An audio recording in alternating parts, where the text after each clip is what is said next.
Hola chicos, en el video este voy a explicar rápidamente los problemas que resolví, ¿sí? De tipo parcial y que están subidos ahí en el Classroom. El primer problema que vamos a ver es uno que saqué en verdad de los problemas avanzados del Tipler, ¿sí? Pero que es típico de parcial. De hecho, a ustedes les subieron una cartilla con problemas resueltos, van a ver que es muy común que le tomen un cuadrado o un polígono de cargas, ¿sí? Para que tengan que trabajar sobre eso. Este problema me gustaba en particular porque mezclaba muchos conceptos de física 1 que por ahí ustedes ya tienen olvidado y que en física 3 vuelven a aparecer. El enunciado del problema está en el PDF, ¿sí? Están las capturas, está todo ahí ordenadito. Yo acá simplemente me voy a limitar a explicar la resolución y explicar rápidamente en qué consistía este problema. Fíjense, tenemos un polígono de carga, más precisamente un cuadrado, ¿sí? Con carga Q, 2Q, menos 3Q y 6Q ubicado en los vértices del cuadrado. Desde ya le digo, en el enunciado, no le dan el dibujito, sino que hacen algo que es muy típico en los problemas de este estilo, que es darle las coordenadas cartesianas de cada carga y ustedes la tienen que ubicar y darse cuenta que están hablando de un cuadrado, ¿sí? Así que por favor léanlo al PDF, no se queden solo con el video este, así lo ven al enunciado completito. En este problema, chicos, se pide hallar la rapidez B, que tendría una carga Q0 cuando está muy lejos del origen, ¿sí? Y se la libera desde el centro del polígono, ¿sí? Entonces nosotros tenemos el polígono de 4 cargas, ¿sí? El cuadrado este de aquí. En el centro del polígono se pone una carga de prueba Q0 que está libre, es decir, que cuando actúa una fuerza neta sobre ella tiene libertad para moverse. Entonces me piden que calcule la rapidez de esta partícula Q0, que es una partícula cargada, que va a tener en el infinito cuando yo la libero desde el centro del polígono, ¿sí? Veamos rápidamente qué es lo que ocurre con esta carga Q0 cuando yo la ubico en el centro del polígono. Cuando yo lo ubico en el centro del polígono, chicos, esa carga Q0 va a estar interactuando con la carga Q, 2Q, menos 3Q y 6Q. ¿Sí? Estas 4 cargas ejercen fuerzas de interacción electrostática sobre la carga Q0 que está en el centro. Por lo tanto, es de esperar, dado que fíjense que las cargas no son iguales en los vértices del cuadrado, que aparezca una fuerza neta sobre ellas. ¿Por qué digo que no son iguales? Porque si llegasen a ser iguales, chicos, acá fuese Q, Q, Q y Q, el campo eléctrico neto en el centro del polígono sería 0, y por lo tanto la fuerza eléctrica neta sobre la carga Q0 sería 0, y por lo tanto esa carga no se movería, yo la liberaría y quedaría ahí en reposo quietita porque no hay ninguna fuerza eléctrica neta actuando sobre ella. Sin embargo, no es el caso. No hay una distribución simétrica de carga, o sea, la simetría está limitada solo a la geometría, pero después acá tengo una carga 2Q, acá una 6Q, una menos 3Q, nada que ver, entonces en general va a haber una fuerza eléctrica neta ubicada en este punto. Bien, entonces libero la carga Q0 en el centro del polígono. Actúa una fuerza eléctrica neta, ¿sí? De la segunda ley de Newton, ya saben que esa fuerza eléctrica neta va a tender a acelerar esta carga Q0 y la va a alejar o la va a acercar, la cuestión que la va a expulsar hacia algún lado, ¿sí? Independientemente del signo que tenga Q0. Como va a haber un campo eléctrico neto, cualquiera sea el signo de Q0, siempre va a actuar una fuerza neta que la va a acelerar a la carga y la va a expulsar en alguna dirección. Bueno, entonces, me piden encontrar la rapidez B que alcance esa carga cuando está muy lejos del origen. Cuando está muy lejos del origen, están pidiendo la rapidez de la carga cuando está en el infinito. Tan sencillo como eso. Entonces, chicos, veamos esto. Ya sabemos nosotros que las interacciones electrostáticas, ¿sí?, son fuerzas de tipo conservativa. Luego, la fuerza eléctrica neta que actúa sobre la carga Q0 que libero en el centro va a ser también una fuerza conservativa por ser superposición o suma de las fuerzas conservativas que actúa desde cada carga puntual ubicada en los vértices del cuadrado, ¿sí? Entonces, en buena hora, la fuerza eléctrica que actúa sobre esta carga Q0, que es la fuerza eléctrica neta, es conservativa. Recordemos física 1. Como la fuerza eléctrica es conservativa, chicos, yo ya sé que una propiedad de todas las fuerzas conservativas es que el trabajo hecho por esa fuerza conservativa cuando van de un punto A a un punto B es el negativo del cambio de la energía potencial eléctrica ¿sí? Porque en este caso la energía potencial eléctrica, porque las fuerzas que están actuando son eléctricas. Cuando era la gravitacional era la energía potencial gravitacional, y cuando era la elástica era la energía potencial elástica, ¿sí? En este caso la energía potencial eléctrica. ¿Sí? El trabajo hecho por la fuerza conservativa, el negativo el cambio de energía potencial eléctrica. Esto es lo mismo que decir la energía potencial eléctrica al inicio, es decir en A, menos la energía potencial eléctrica al final, es decir en B. También, si ustedes recuerdan, en física 3 sabemos que existe una relación entre la energía potencial eléctrica y el potencial eléctrico. La energía potencial eléctrica en cada punto es la carga de prueba por el potencial eléctrico en el punto. ¿Sí? Entonces yo esta expresión que tengo acá la puedo escribir de esta forma. Q0 como factor común de el potencial en A menos el potencial en B. ¿Sí? Ahora particularicemos esta ecuación para nuestro problema. En nuestro problema partimos desde el centro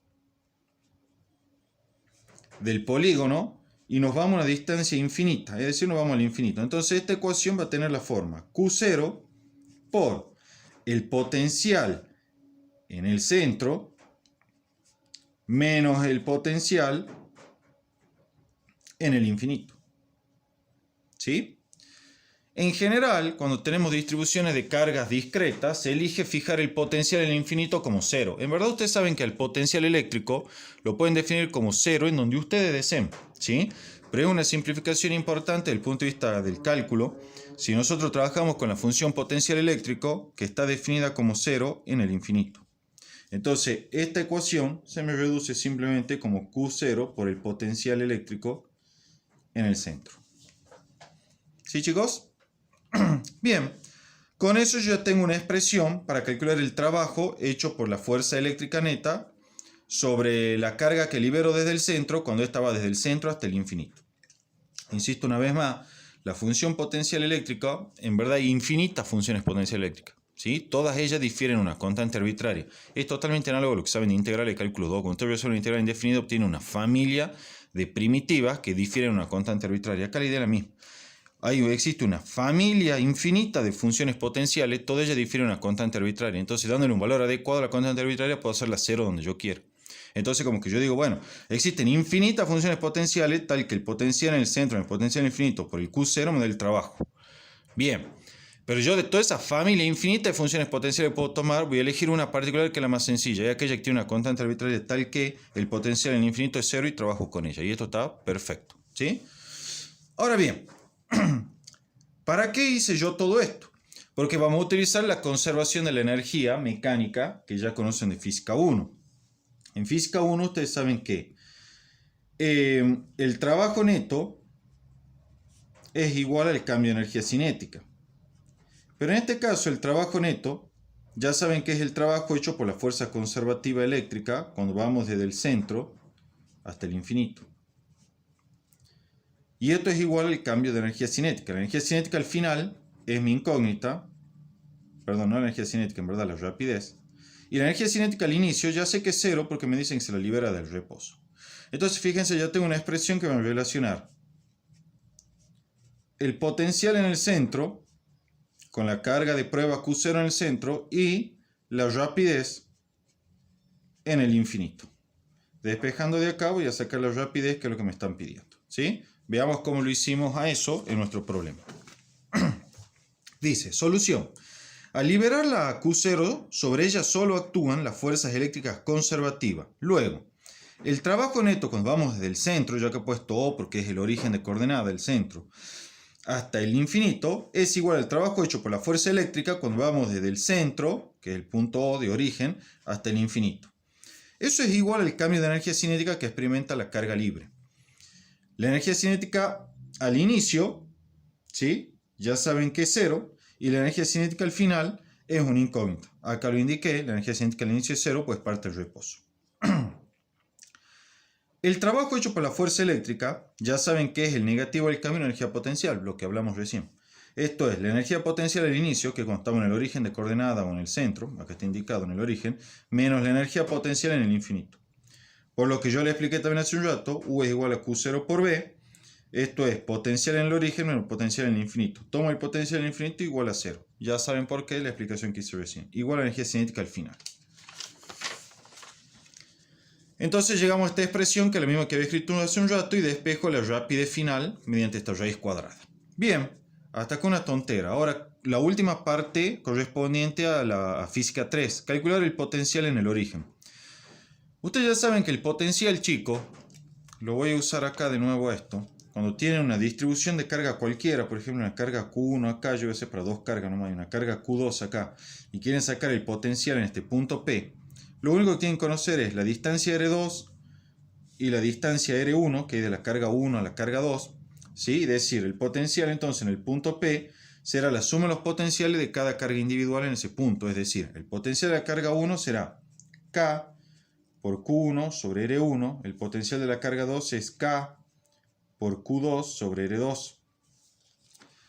Esto que yo hice para dos cargas se generaliza sin cambio para 10.000 millones de cargas, ¿sí? Para n cargas. Q1 y Q2 van con su respectivo signo y R1 y R2 son siempre positivas porque son distancias marcadas desde cada carga al punto de campo donde quiero evaluar el potencial. Entonces eso es lo que voy a hacer aquí. Aquí está redibujado mi polígono de carga, la carga Q, 2Q, menos 3Q y 6Q. Entonces quiero calcular el potencial aquí, en el centro del polígono. Entonces, ¿qué hago? Sumo los potenciales desde cada carga individual. Todas las cargas están a la misma distancia, raíz de 2 por A, desde ellas el centro del polígono, ¿sí? Pitágoras, básico. Entonces, el potencial debido a esta carga Q de acá es K por Q sobre la distancia que es raíz de 2 por A. La de esta de acá es K por 2Q sobre la distancia que es raíz de 2 por A. La de esta de aquí es K por 6Q, que es su carga, sobre la raíz de 2 por A, que es la distancia del centro. Y así ven, y acá está menos 3Q que va con su signo y lo calculamos. Al hacer esta suma, que es inmediata, le queda que el potencial en el centro, chicos, es K veces 6Q sobre raíz de 2 por A. Con esta expresión ya despejan aquí, trabajan aritméticamente y encuentran que la rapidez B es igual a esto de acá. ¿Cómo se analiza esta ecuación? Fíjense, la rapidez final que va a tener la carga es directamente proporcional a la carga Q. ¿Sí? O sea que mientras mayor sea la carga Q que nosotros tenemos en los vértices, mayor va a ser la rapidez final que alcanza. Algo que es lógico, que mientras mayor sea la carga Q, mayor va a ser la fuerza que va a actuar sobre la carga que libero del centro. Entonces mayor va a ser su aceleración, mayor va a ser la rapidez para un intervalo dado. Y es inversamente proporcional a la raíz cuadrada de la masa de la carga que libero. Algo que es evidente, mientras mayor sea la masa de la carga que libero, mayor es su inercia y mayor es el tiempo que necesita para cambiar su velocidad, ¿sí? Bien, así se analiza esa ecuación. Y yo aquí agregué un apartado que no está en el Tipler, pero que me parece interesante discutirlo, que era, ¿cambiaría la respuesta si intercambio las posiciones de las cargas? O sea, si cambio las cargas Q, 2Q, 6Q y menos 3Q en el polígono. Y la respuesta va a ser no, porque mientras siguen estando en el mismo polígono, esta suma algebraica va a seguir siendo exactamente la misma, ¿sí? Todas van a seguir estando en la misma distancia, raíz de 2 por A al centro, y su suma algebraica va a ser el mismo, va a dar como resultado el mismo potencial y por tanto la ecuación esta va a tener el mismo valor. Bueno, ese es el primer apartado, chicos, o el primer problema que hicimos